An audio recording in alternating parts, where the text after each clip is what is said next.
মানিকতলায় বাড়ির একাংশ ভেঙে পড়লো। পুরনো বাড়ি, সেই পুরনো বাড়ির একাংশ ভেঙে বিপজ্জনক বাড়ির নোটিশ দিয়েছিল পুরসভা। রৌনকের সঙ্গে কথা বলবো। রৌনক, বিপজ্জনক বাড়ির নোটিশ দিয়েছিল পুরসভা, তা সত্ত্বেও কি এই বাড়িতে কেউ বসবাস করতেন? কেউ কি আহত হয়েছেন?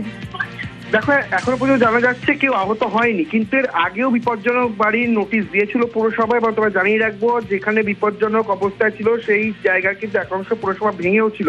তারপরেও এই 250 বিবেকানন্দ রোডের এই পুরনো বাড়ির একাংশ হুড়মুড়িয়ে ভেঙে পড়ে। এবং বাড়িটি বিপজ্জনক অবস্থায় থাকার পরও কেন তারা ওখানে থাকছিলেন, এই বিষয়টি পুরসভার তরফ থেকে খতিয়ে দেখা হবে।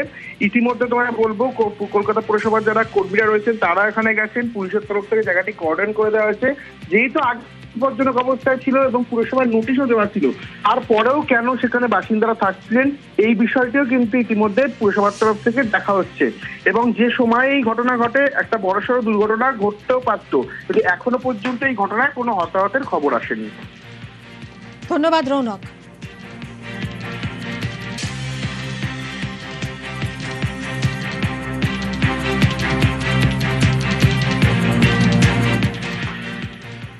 আগ্নেয়াস্ত্র সহ জালে প্রাক্তন তৃণমূল বুথ সভাপতি, দুটো বন্দুক, 4টে তাজা কার্তুজ, তাজা বোমা উদ্ধার হয়েছে।